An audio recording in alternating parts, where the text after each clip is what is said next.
particular seminar, we are focusing on hands-on activities, some specific hands-on activities, and how and why to use them. And we have some great speakers. We're going to introduce them in just a second.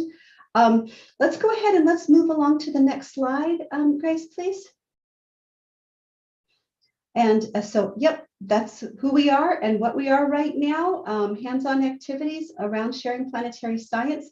Next slide, please. Awesome. So we have some great speakers, and I'm going to be letting them introduce themselves and telling you a little bit about themselves in just a second. But we are delighted to have Eve Klein and Amelia Chapman with us at the Lunar and Planetary Institute virtually for this issue of the seminar. And we're going to be sharing some activities, and we're currently streaming on YouTube. All of our attendees, you are welcome at any time to enter things in the chat or the Q&A. And if any of you want to be on camera and would like to join us on camera, knowing that, of course, if you join us on camera, other people will be able to see you as well, and the recording will be available. If you want to join us on camera, let us know by maybe entering something in the chat saying that you would like to be on camera, and we will promote you so that we can see you as well, if you would like to do that. Next slide, please. One of the things we wanted to let you know, everyone know about sharing planetary science, or remind everyone, these seminars are, they're for planetary scientists, also for early career planetary scientists, so grad students, postdocs, everyone, engineers and researchers. These are intentionally discussion-based rather than presented as lectures, as pure lectures. And that's intentional and purposeful. Research shows that by incorporating discussion and allowing people to share their thoughts and ideas, that it increases understanding and critical thinking as well as interest. And so we're not just going to be talking at people. These are not pure lectures, and we wanted to let you know that is part of the plan. And we very much would love to have you share your thoughts and ideas in the chat, but also please share your thoughts and ideas. If you want to add the Q&A, we'll have polls for you. And you are also welcome, like I said, if you want to be able to join the discussion and share your cameras, please say so in the chat, and we can promote some of you to being panelists so that you can share your thoughts and visuals as well. Next slide. And so our presenters, we're joined today by Eve and Amelia. Eve, would you mind saying just a couple words about yourself here? Yeah, sure, Christine. Thank you so much, and thanks for the invitation to be here. I'm Eve Klein, based in Seattle. I work at the Institute for Learning Innovation, and I lead a national network called Portal to the Public. And among other things, we've curated and created over the years a collection of resources that help scientists, engineers, lab techs, folks in all forms of science-based careers develop their skills in public engagement and in outreach. So one of the areas of focus of Portal to the Public is hands-on activity. So I was delighted when Christina reached out. Thank you again for the opportunity. Thank you so much, Eve. Amelia. Yeah. Hi, everyone. I'm Amelia, and as you see there, I'm located at NASA Jet Propulsion Laboratory, although in my home at the moment in the pandemic times.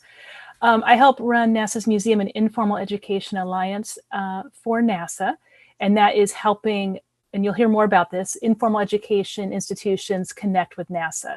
And I come from a background working in museums, a very wide range of everything from children's museums and natural history museums to art, culture, Smithsonian, all sorts of places. Looking forward to talking and, more importantly, having a conversation. Absolutely. Thank you so much.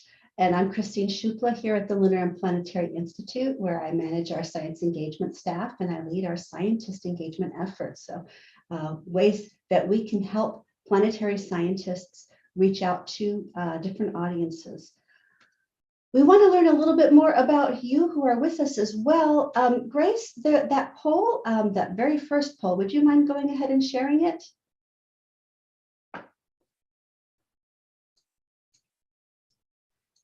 And so we have a couple questions for you all here. The first one is, what types of presentations do you have experience giving or do you plan to do in the future? Do you think that you might be inclined to do classroom presentations, museum presentations?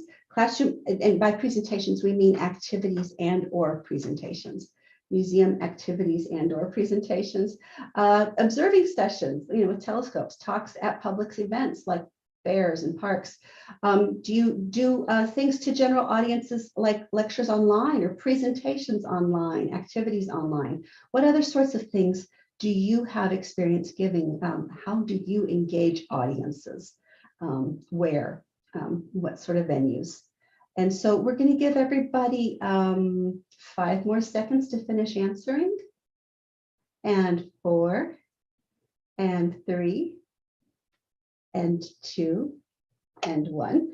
And right now, we've got a mixture of both people who are doing classroom presentations and talks at public events. So things in the classroom and things at public events. That's great to know.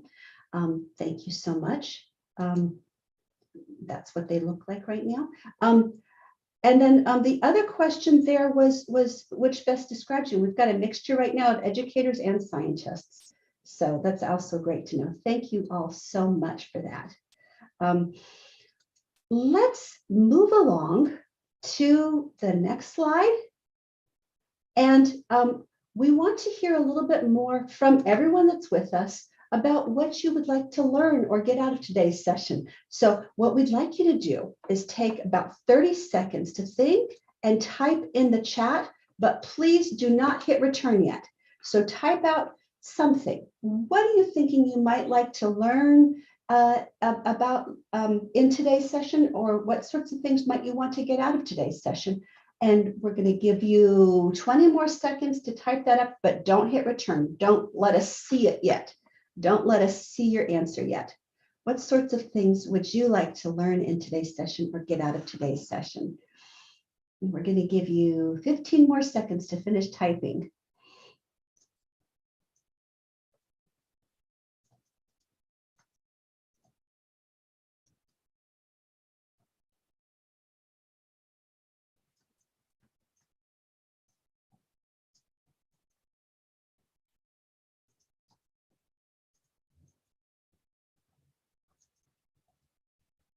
Okay, I'm going to give everybody 10 more seconds.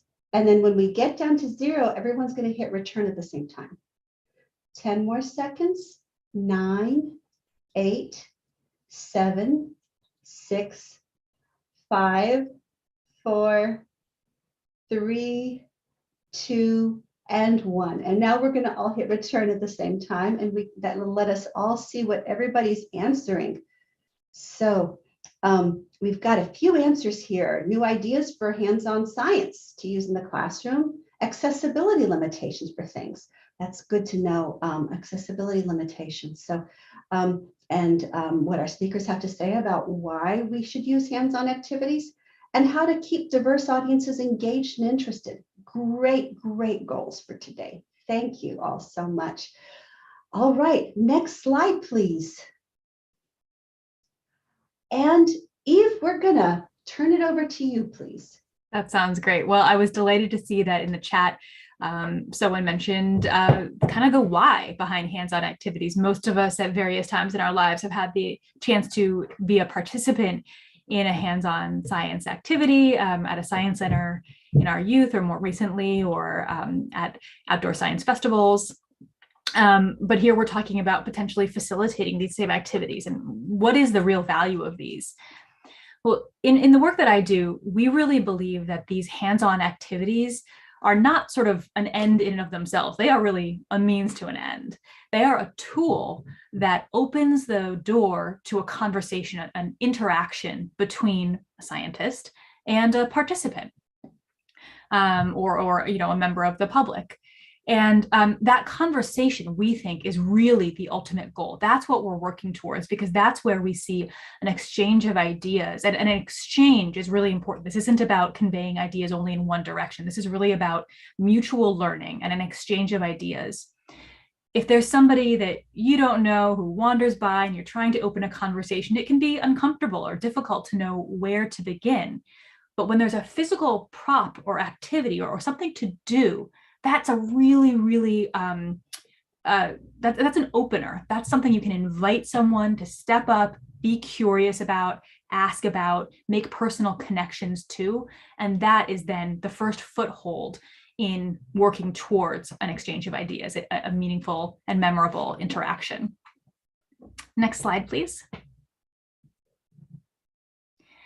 And in the learning sciences research, which is where I come from and where a lot of the Portal to the Public materials come from, what you see in front of you, these are some of the characteristics of public engagement experiences that we see make these experiences meaningful and memorable. And it's worth thinking about some of the interactions that you've had, maybe as a learner in the past, when you've been, again, think of a time you visited a science center, perhaps. As you see in the upper right-hand corner, you may have gotten to experience a hands-on or tactile experience, but you also probably had experiences that were meaningful or memorable to you because they were funny, or because they were things you experienced as social or with friends and family, because they were authentic. You got to experience the real thing. Maybe there was a real piece of equipment, of lab equipment, that you got to play with or explore with. Maybe it's just something that was beautiful to you, something that was awe-inspiring. And I share these characteristics here, again, all of which are rooted in research, because it's important to connect here that hands-on activities are able to support a lot of these different characteristics. That's another way of thinking about the value of these hands-on activities. They make it even easier to create a social environment. You can have multiple people working on the same activity at the same time, comparing their ideas, again, sharing their ideas with you. The authentic, the real thing, you can incorporate actual pieces of equipment that you might use. And that can be really impactful for someone that you're speaking with. Next slide, please. Another thing that I want to note here, I use the word learning a lot, but I want to make sure I don't confuse anyone with the way that I use that term. Because when I say learning, I don't just mean what many of us automatically think of. I don't just mean, and there's some animation here, so I'll continue to say sort of next when I'm ready for the next piece here. So next. I don't just mean sort of the standard understanding of learning, which is knowledge and understanding. Now, of course, we hope to learn from the public groups that we're speaking with, and we hope that they will learn from us in terms of knowledge and understanding. But there are other dimensions as well. And actually, you can just hit next 4 more times. We'll just reveal all the others right now as well. Thank you. There are other dimensions of learning. There's an exchange of skill learning. There's impacts on behavior, potentially. People can learn new behaviors that they may choose to adopt.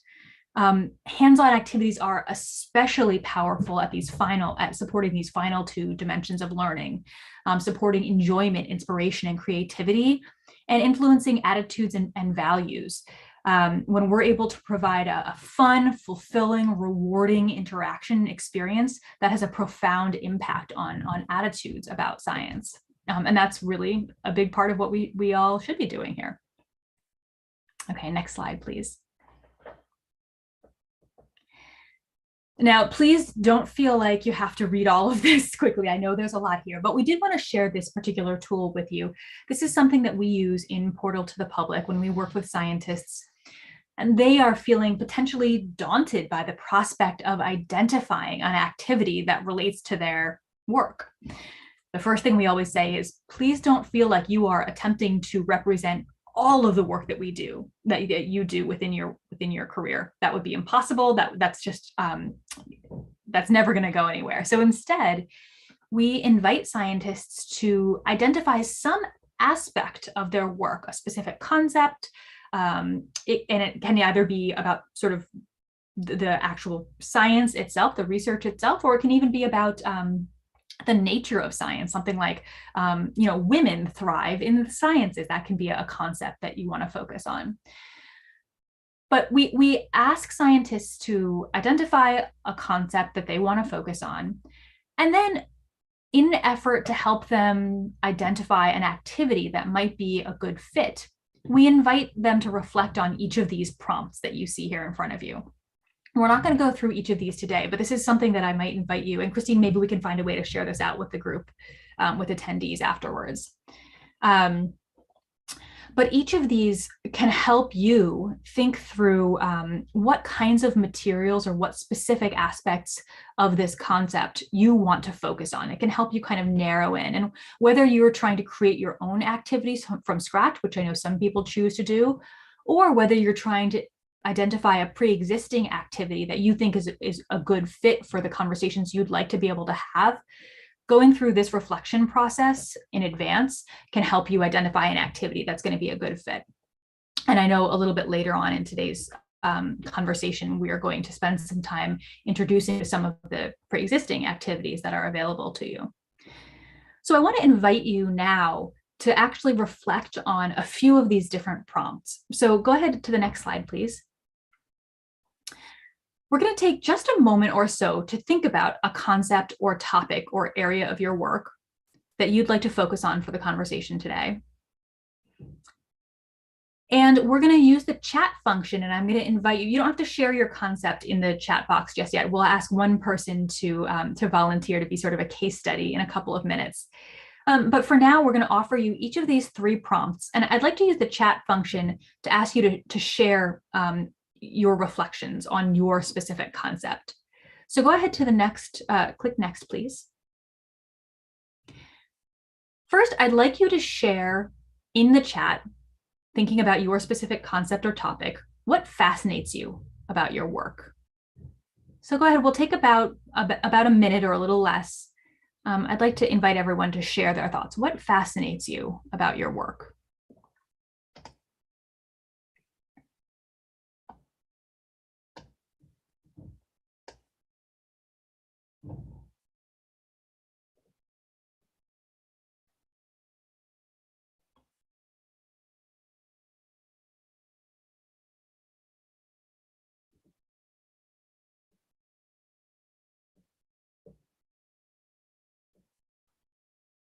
Take about 15 more seconds. And this is not one where you have to withhold until we're not going to run this the same way we ran the previous. So if you've got ideas to share, go ahead and hit enter whenever you feel ready.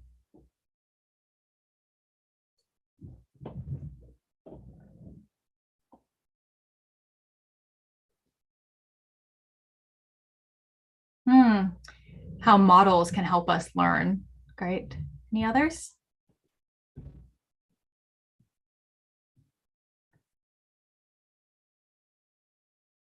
Having the opportunity to use unique skills and creativity in your work. Yeah, the topic of planetary exploration and the act of sharing discoveries, these are great. Oh, Jason, what a great one. Fascinated by how much we don't know. What a great thing to be able to share in public engagement activities too.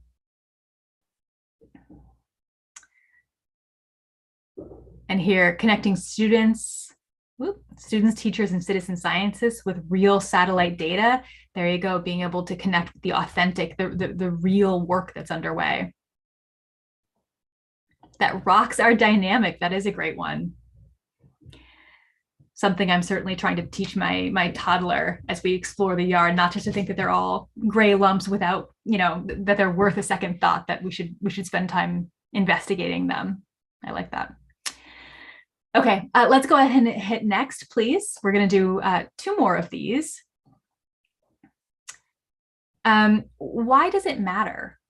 How is the work that you do or the concept you've identified for this activity, how is it relevant to people's lives? And again, we'll take about a minute and go ahead and you can think for a few moments and then chime in the chat.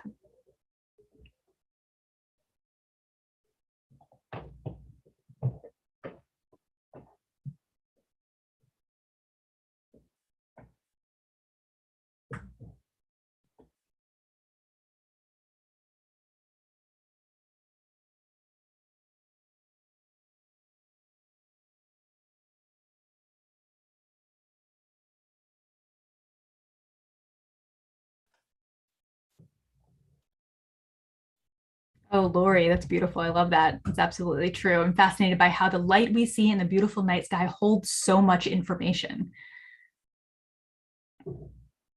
Christine, yes, helps us understand our own planet and how it's changed over time. Provide solutions to issues which other people and scientists face, certainly.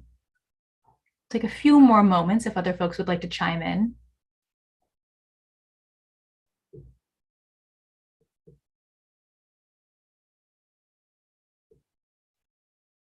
Okay, let's go ahead and, oh, here we go, Jason, making progress towards answering some of humanity's greatest questions, certainly, and with the development of new technology. These are great. Okay, and finally, we're gonna, we can go ahead and hit next, and we'll look at the last prompt here, and I'm gonna make sure I didn't miss any of the ones that just came in. I wanna really absorb these. This is such a valuable prompt. That's why we called this one out from the larger diagram on the previous slide. What analogies do you use with your colleagues? What analogies are common when discussing your work? That can be a really useful first step when you're thinking about an activity that's well aligned with the concept you want to talk about. So take a minute, think about what analogies you use. Even again, when you're chatting with colleagues or when you're trying to describe this work to friends, what often comes to mind?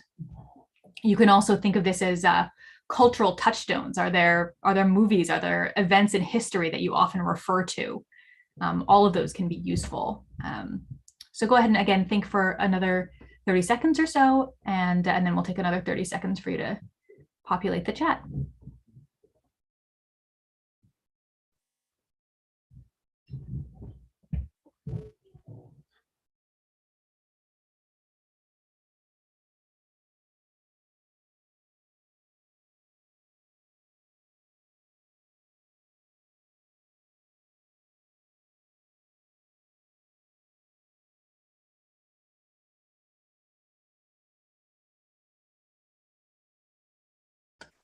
When we were doing some preparation with this, I shared with Amelia and Christine that I work with a lot of geneticists, and no surprise, they always say a lock and key analogy. And then that's where a lot of their activities begin, when they're developing some kind of a hands-on activity. And there's nothing wrong with that. It's a great way to go.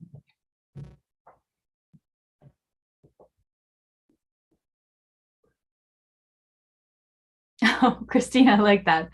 Thinking about the relative size of the various components of our solar system, relating those to the relative sizes of different animals in a zoo. That's clever. We'll give folks a few more minutes to share any additional thoughts.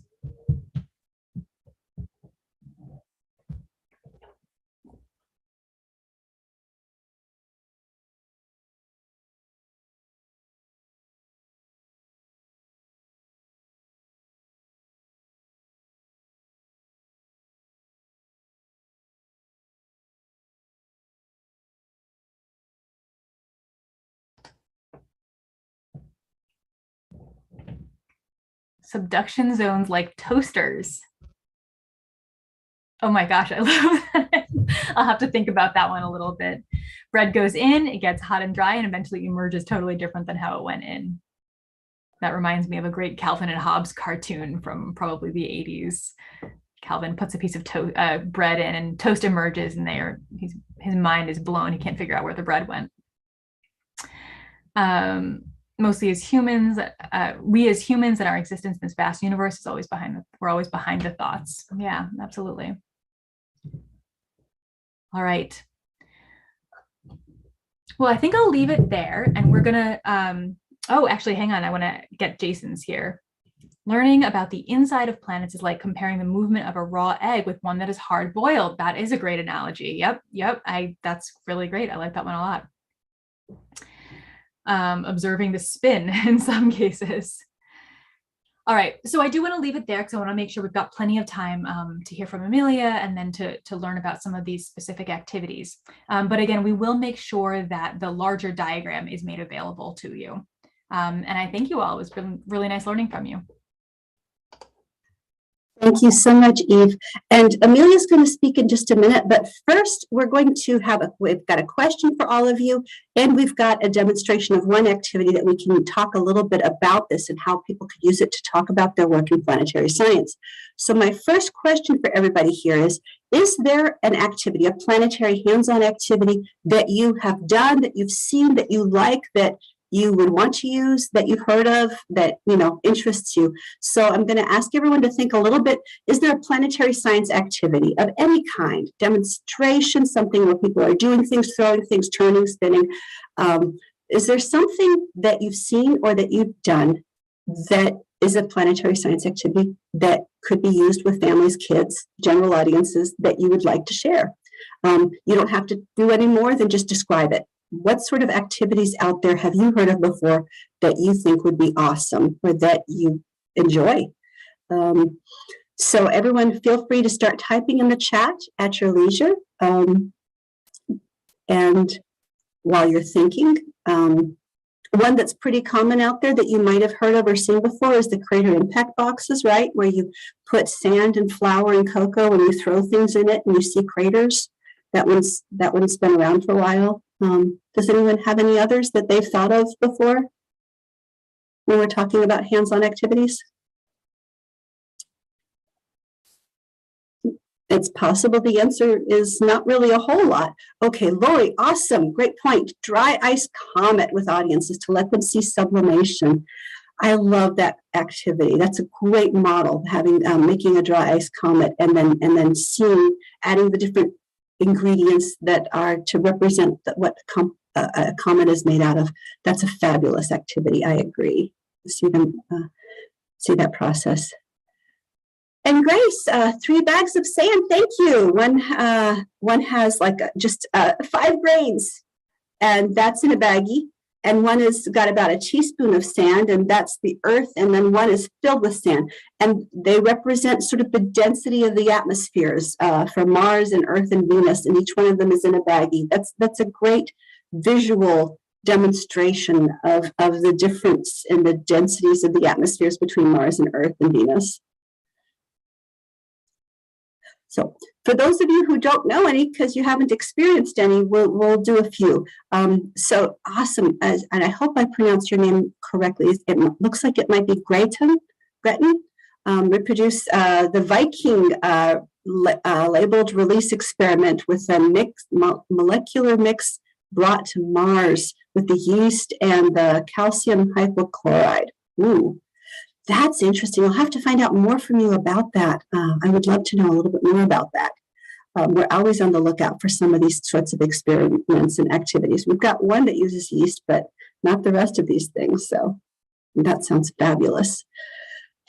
Okay, so we are going to do a very quick demonstration of one activity that's been out there for quite a while. Actually, we're not going to do that activity yet. I'm going to tell you, if you happen to have a piece of paper nearby, and if there's a way to make that paper into a long string. So I happen to have one here that's about 4 feet long, but it'll even work with 12 inches. Or if you have a piece of paper that you could maybe cut into a long strip, that would be good to have. So a piece of paper, the longer the better for this activity that we're going to do. And I'm going to give everybody about 10 seconds. No. We are going to pass it along to Amelia to talk a little bit about her experiences with museums and different organizations and using hands-on activities in these. And we don't have a slide for this. Yeah, we're just going to have a discussion, and then we'll do the paper strip activity. Amelia, please go ahead. All right, thank you. You can listen to my voice while you run around your room looking for a strip of paper. All right, so as has been said, I'm going to talk to you a little bit about informal education institutions, about why you might want to take your presentation to one of them and what to expect when you're there. And I really appreciated Eve's earlier slide with all the circles and what people enjoy about learning. At informal institutions, that's where people are already coming in on. They're already having fun, they're already being inspired. So it's a really rich place for you to share your story with people that are ready to learn. But starting at the beginning, what does informal education mean? It is very easy. Formal education is school. Informal education is everything else. So it's a lot. It's all ages, it's not just kids in school, it's every single person, and it's them learning just from life. It's also called free choice learning.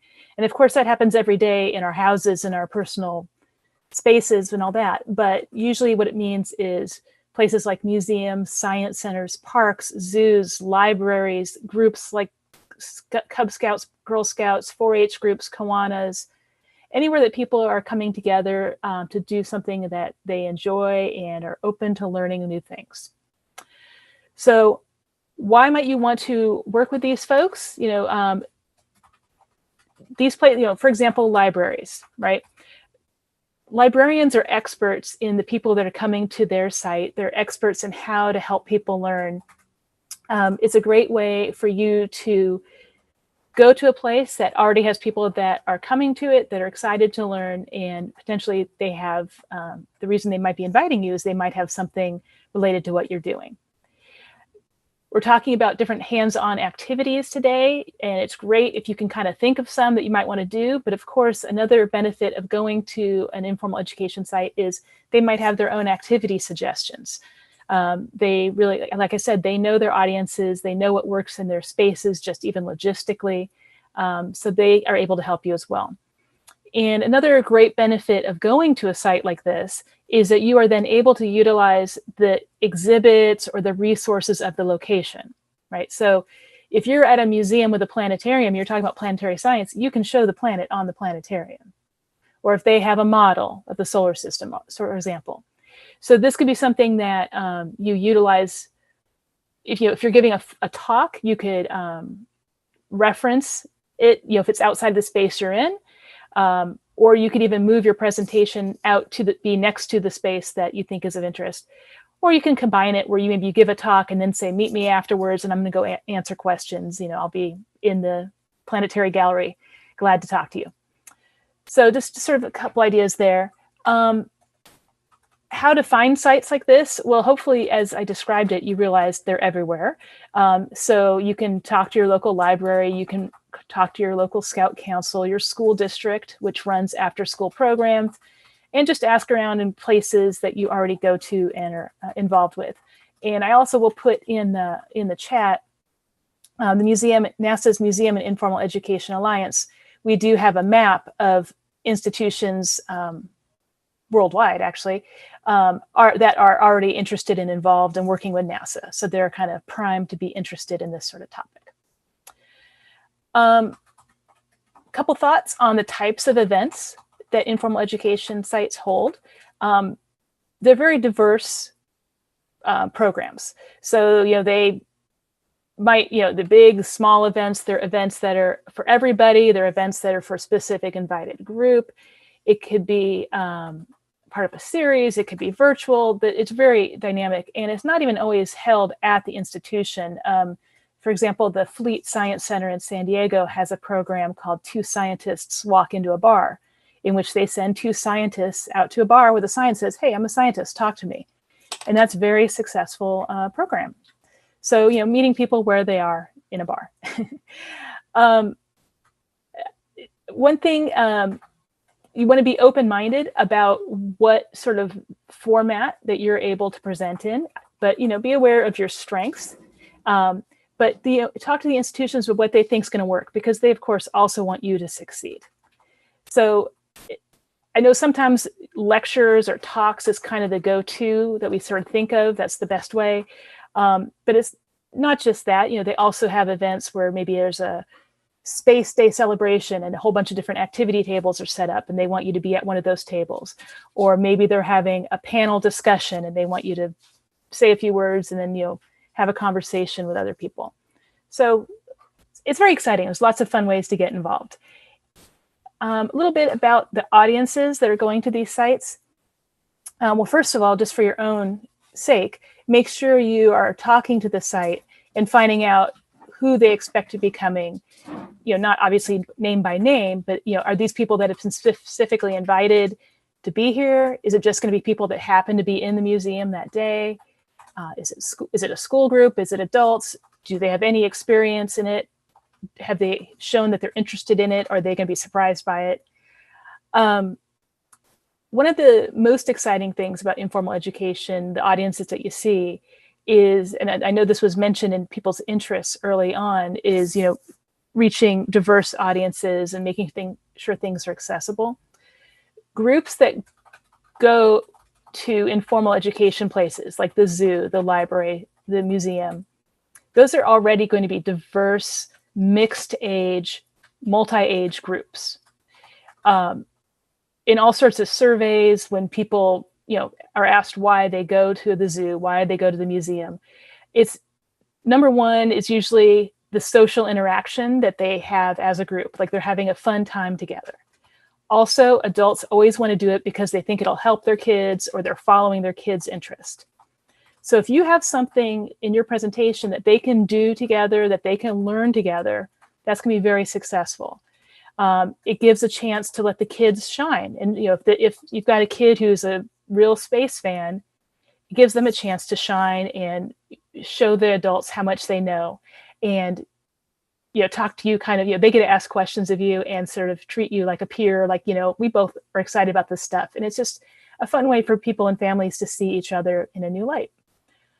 Another thing that is good for you to do, speaking of these multi-age groups, if you have something that you can give them physically might be best because it's hard to remember things sometimes, like just a business card or something with a QR code or websites you recommend. That's always a fun way for them to reinforce the learning they had with you. Like, that was great. We want to try that again at home. Another thing to keep in mind when you're working at an informal institution, this is not a school group that's at school for the day. So people might not be able to stay for the whole presentation. They might have a toddler that needs to be taken away. So never be offended if people wander off. It's not personal. But that said, I recommend, if you're going to have a hands-on activity, don't make it something that takes a long time to do. Don't make it something that has lots of parts and it's very construction heavy, because you're going to have a lot of half-finished things strewn about the table by the end of the day. And just for consideration, maybe even it doesn't always have to be a physical thing. It could also be a physical movement or activity, right? So if you're talking about planetary movement, you could have people, you spin, you rotate, and you can, create the solar system movement. That's a nice, fun way to make it diverse and fun and memorable for all ages. So just a little bit more about the learners. So again, ask the organizations who the learners are going to be. Remember, they're there because they're interested in themselves, not in themselves. They're interested they're interested because they want to be learning for themselves. But also so that means you want to get to the so what, like, why should they care about this? And Eve already talked about this a little bit. You want to show them why you're interested, right? Because as already has been mentioned, you cannot teach them all you know. That would be disrespectful to all the study that you've put in, right? You can't just teach somebody in 10 seconds everything you've learned, but you can share with your excitement about the topic and your excitement about a scientific way of thinking. So even if they don't particularly care about planetary science, they have now met a scientist and they've learned what scientific thinking is, and they can use it for their own interests. So this is my final note to myself to remember to tell you, if nothing else, if you are successful in talking folks, they are learning that scientists and engineers are nice, regular people, and that's enough for me, right? Because there's a lot of people that doubt science in this day and age. If they can say, I've met a scientist, they're smart, and they are just like me, that's a win from there. So I'm going to stop because I've kind of spieling. I'm glad to answer questions either in the chat or unmuting, or do it later if that makes sense, Christine. And Folks are welcome to put in questions anytime. Am I? Can you hear me all right? Yeah, okay. So everyone is welcome to enter their questions now or at any time. Thank you so much, Amelia and Eve. And while you're thinking of questions, we're going to do that paper strip activity first. So this one is a marvelous activity out there. There's a couple different versions of it. The one with lots of prompts and questions in it is by the Night Sky Network. And so you want to start with a piece of paper. And like I said, the longer the better. So I've got one that's about 4 feet long. But if yours is just the length of a piece of paper, that's fine. If any of you would like to share your cameras while you're doing this, go ahead and say so in the chat or put your hands up. And we will allow you to share your camera if you would like to do this on camera, so that way everyone can see you. So if anyone would like to do that, go ahead and either put your hand up or enter something in the chat, and we'll invite you to share your camera. While you're thinking about that, let's go ahead and get started. So I want you to take your piece of paper. On one side of the piece of paper, I want you to write the planets. I want you to start off by writing the word sun on one end. So one end is going to say sun. And then at the other end, it's going to say Pluto. And then in between, you have to write down the names of all the planets. So some of your audiences, so if you go to a museum, if you go to a library, if you go to a park or a classroom, there's a chance that people may not remember all the planets in their names in order. If you have a mnemonic device, a way that you remember all the planets, so that you were taught to remember all the planets, you are welcome to enter that in the chat now. And while you're thinking about that, Amelia and Eve, were either of you ever taught a way to remember the names of the planets in order? You know, I never learned it as a kid. I learned it when I was the director of education at the San Diego Air and Space Museum. And we did, my very educated mother just served us 9 pizzas. Back when which we then changed to my very educated mother just served us noodles. Noodles. Well, I like that. I like that. Eve, did you learn anything similar to that? Or You know, it's funny, I did, but I haven't thought about it in so long. I don't remember what the phrase was, but I seem to remember at some point in like middle school, we were having, we're seeing how many different variations of this we could come up with, having our version of an acronym battle or whatever. And Grace is also helping us with this. Grace, do you want to share? Did you ever learn this particular way to remember the names of the planets? I also was told the 9 pizzas. But then when Pluto's distinction was changed, I was beyond the mnemonic devices, and I never learned a new one. I like the noodles variation. That's good. I was taught nachos. My very excellent mother just served us nachos. And then one of our scientists here at LPI shared one that I like when they also demoted Pluto. Although it's not really a great one for small children, it's more for adults, particularly those who were unhappy with Pluto no longer being a planet. It was many very egotistical men just screwed up nomenclature. So anyway, hopefully by now you have the sun at one end, Pluto at the other end, and in between, with all of those hints, you might have Mercury and Venus and Earth and Mars and Jupiter and Saturn and Uranus and Neptune and Pluto. And no one has volunteered to share their screen yet. So often people put these sort of sporadically throughout, or they might have them clumped a little bit towards one end rather than the other. The wonderful thing about the activity that we're doing right now is that the element of surprise. When an activity, a hands-on activity, has an element of surprise, it makes it very engaging. The more that you can do something that your audience didn't predict. So what you just had them do was you had them predict where the planets were relative to each other. And now, after they've made their predictions, you can go ahead and start to put together something where you're testing their predictions against reality. So on the other side of that piece of paper, the side that they haven't written on yet, you have them again write the sun and Pluto on the 2 ends. And then you have them fold it in half, and halfway in between, they're going to write the name of a planet. Does anyone want to guess which planet is going to be halfway in between the sun and Pluto? Anyone want to type in the chat? Which one is going to be halfway between the sun and Pluto? Do you know? And the answer is going to surprise your average person that you are interacting with, whether they're an adult or a child. No one's guessing. Amelia, have you done this activity before, Amelia? Not recently. I was going to say Neptune. You were going to say Neptune. And Gretchen has it right. And you're exactly right. Most people don't guess it right, but it's Uranus. So it's way far out there. That starts us off. So you've got Pluto at one end, Uranus in the middle, and the sun at the other end. Exactly. Okay, so after you've done that, you fold the sun you fold Pluto to Uranus, and halfway between Uranus and Pluto, you're going to put Neptune. Exactly right. So now you have Pluto and Neptune and Uranus, and then the other half of the paper is all the way to the sun and it's blank. So we've got that. Now we're going to fold again from the sun to Uranus. So halfway between, so we now have a paper that's halfway between the sun and Pluto is Uranus.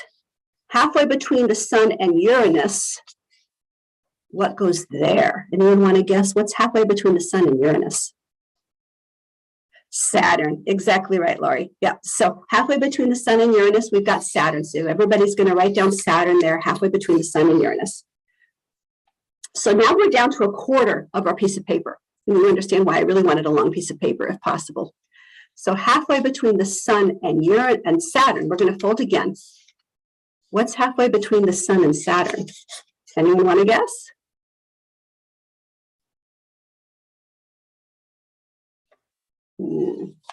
What do you think? Jupiter. Halfway between the sun and Saturn is Jupiter. And now we're down to just a very small part of our piece of paper, because this is only an eighth now of our strip.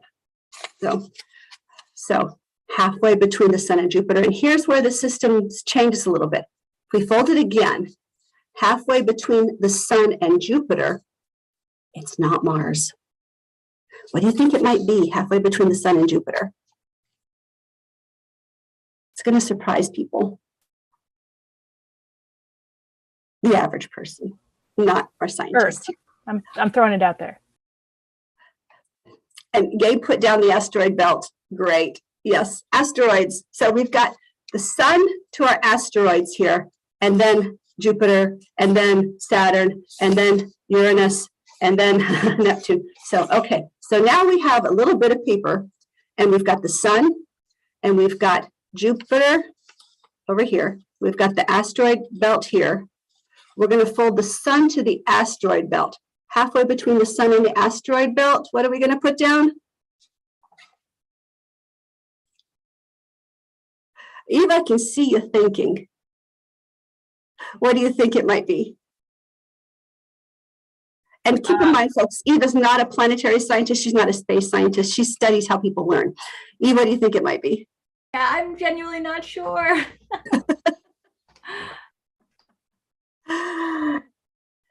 So halfway between the sun and the asteroid belt, we have Mars.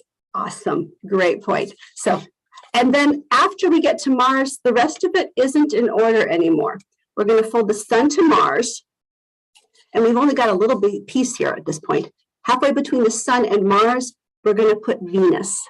And in the little space between Venus and Mars, we're going to write Earth. And in the little space between the sun and Venus, we're going to write Mercury. And after they've done all this, they now have a semi-accurate representation of our solar system and how far apart things are. And you have them look at what they initially predicted and ask them, why do you think you can? This is now a point for great questions. What sorts of questions might we ask people at this point in terms of what they thought and how it's different and why it might be different, and anything else that they might have ideas about now that they've got a model of the distance of objects in our solar system? Anyone have questions that you might ask people now that they've got this as a model? And inevitably, most people got most of it very, very, very wrong. So most people are going to be very surprised at how close one end is, where they're all kind of crammed together, and how far apart everything else is. Eve, as somebody who's an expert on asking people questions, what sort of questions do you recommend people think about asking? What questions should we be asking audiences at this point? Yeah, I mean, we certainly like to invite the audiences to reflect and say, what did surprise you and why? That doesn't have to be a more sophisticated question even than that. Why? What had they expected? Make sure you always ask that. So rather than just letting them feel like they were wrong, invite them to actually share what their impression had been and think about what logic led them to believe that. This isn't a question, but I would always encourage folks to say, and you know what, this really surprised me too, or here's what I would have guessed, making sure that people don't feel in any way insecure or self-conscious about not having known. We really want to make sure it's clear. We're all learning all the time, and that's we should be comfortable in that process. Thank you. Amelia. Yeah, I was just going to add, if I was going to be doing this activity, I would recommend figuring out, knowing what your scale is, what kind of paper you're going to have for people. Figure out in advance how far away the next closest star is.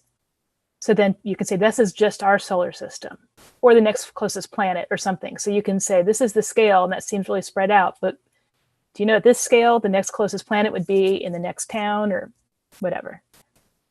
Awesome. So that can be a fun way to keep, and also maybe exploring the idea of, do the planets ever really line up in a line like that? They can talk about that. Thank you. I am going to switch now to a different activity. And this one is called Mars Meteorites. Oh, I'm sorry, not Mars Meteorites. This one is Meteorite Investigators. And we have on the table here some rocks. So using things that you might be working with. And so if you happen to study meteorites, having a meteorite and then just some ordinary rocks might be a good way to engage people in a tabletop activity. Can everybody hear me all right? I've switched microphones as well as cameras. Yes. Yep. Okay. And so you might have a group of materials here, and you might even, say, okay, we're going to call this one number 1, and this one number 2, and this one number 3, and this one number 4, and ask them to say, okay, 1, 2, 3, 4, which one do you think might be a meteorite? And let them answer. Does anyone have particular? Oh, Grace, good point about the transition of this, how it's challenging to get to other planets. And so Zia said maybe number 3 might be. Does anyone else want to hazard a guess? 1, 2, 3, or 4? Which one of these might be a meteorite? And Zia said maybe 4, and Gretchen says number 4, and Eve says number 4. So a lot of you are guessing number 4. And your average audience member will have different reasons for asking different things and thinking different things. And so if you're doing this in person, you could actually invite them to hold each one and look at it up close and say, what does that remind you of? What are they thinking of? And this one, it isn't very heavy, I'll tell you. This one's not very heavy. And this one, number 1, might remind some people of a pool deck, for instance. And those little pieces might remind them of pebbles. And it's not very heavy. This one is surprisingly heavy for its tiny little size. And they might wonder, and it's very shiny on one side, but it's got these weird little holes in it too. This one, well, it's got little bubbles in it, little holes in it, got some beautiful green minerals in it. And then number 4, many of you guessed number 4 right away, is very heavy, very heavy. It's got this weird shape. And in addition to this weird shape and being very heavy, it's very dark. So you might give them a little bit of information about meteorites and what we're looking for in meteorites. You might say that a lot of meteorites are dark on the outside and that they don't have holes in them, for instance. And that might allow them to exclude a couple and ask them again which one they think it is. You might say that a lot of meteorites, not all, but a lot of them will attract a magnet. Well, this one is not going to attract a magnet at all. This one, I feel a tiny bit of attraction, but not a lot. This one is not attracting it at all. And this one, I feel a tiny bit of attraction. I might need a better magnet. I think this is an older magnet that may have been demagnetized, actually. I might need a better magnet. So if we had a good magnet, we would discover that number 2 and number 4 were both attracted by a magnet. And then we'd maybe show them some pictures of what the insides of meteorites look like. And they might see that the insides might have this really cool pattern that doesn't look at all like this. That this one, the pattern that we're seeing does not match the pattern from the inside of a meteorite. And they might guess again. And eventually they might get to number 4. And in the process of talking about meteorites, if you happen to study meteorites, you might be able to talk a little bit about why you study them, about how old they are, about what's cool about them. And you might be able to continually ask them what they know about rocks, what rocks they see. If they live here in Houston, they don't see any rocks because there's no rocks on the ground here in Houston. But, what sorts of rocks they're accustomed to, what do they know, what do they like? Do they like meteorites? If so, why? Do they know what a meteorite is? Do they know that it came from a broken off piece of an asteroid a long, long time ago? And that it's dark because as it went through the atmosphere, it got heated and the crust basically was a little burned. All sorts of different things that you can ask them, and try not to ask questions. I just asked a question. Do you know this? That's not really a very good question, is it? That's a pretty bad question because the answer is either yes or no. Eve, is there a better way? Amelia, is a better way to rephrase questions like that so that it's not just simply a yes or no, but that there's more interesting answers that give them the chance to talk? Absolutely. Starting with connecting it back to other experiences they've had. So what does this remind you of? Can you think of anything else that feels heavier than you expect it to be, or that feels lighter than you expect it to be? You could even ask them to share what are the ways you'd like to learn more about this. So before you even bring out the magnet, somebody might suggest that, or somebody might suggest the scratch test, or somebody might say they want to lick it, and you can decide how many of those you want to invite them to actually do. But rather than telling them how to investigate, you can invite them to suggest methods of investigation. Awesome. Amelia, any other additions you have in terms of types of questions that people can ask while they're doing? Yeah, I think you can ask people, what do you notice? How are these four similar? How are they different? How do you think that how have they been changed? Because I know a couple of them seem like they've been cut, right? So you might want to acknowledge that in your particular samples.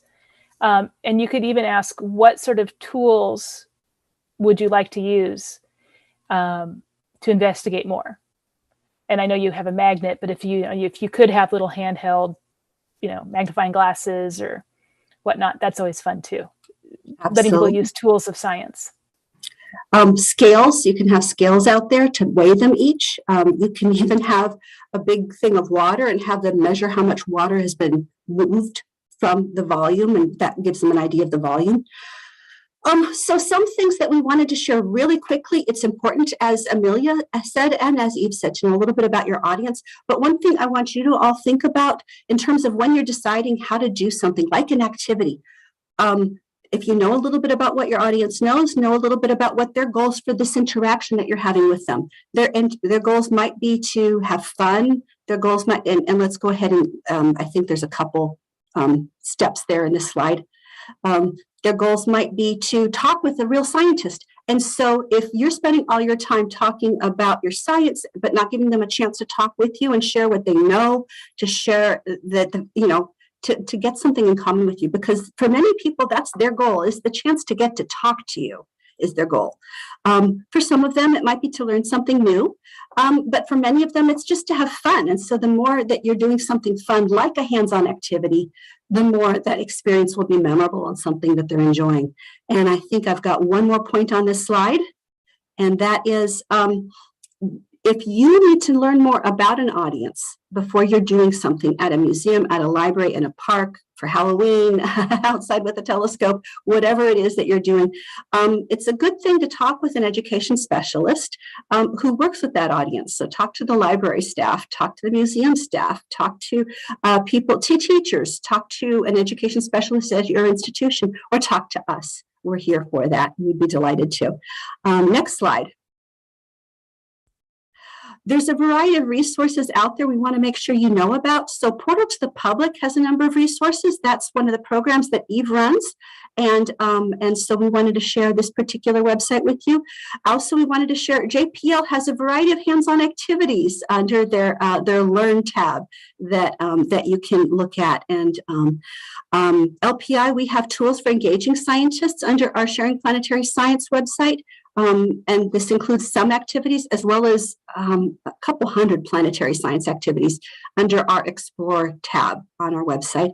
And then the Universe of Learning has a scientist and engineer speaker toolkit. If you want to learn more about speaking with different audiences, we recommend that as well. This PowerPoint will be available in the future on the LPI Scientist Engagement website, along with this recording. Next slide. And we wanted to thank you all. As I just said, these things and presentations will be on our website. Grace, let's go ahead and let's bring up the final poll. We want to hear from all of you a little bit about what you thought about today. These are anonymous, so no worries about there. There's places there for you to share a little bit about your thoughts about this particular program and a little bit more about your favorite part for today and any suggestions for improvements or other comments. We'd love to hear from you. We'd love to hear your feedback and thoughts. So please go ahead and take a couple seconds to write them in. And please join me also in thanking Amelia and in thanking Eve for their time and sharing their knowledge and their talents with us today. We really appreciate them. So thank you so much. And we're delighted to have everybody here with us today. Thank you, all of you who took time to join us today. You are contributing and we do value that. And we'd love to hear your thoughts. So I think we can stop live streaming now. And I think we can stop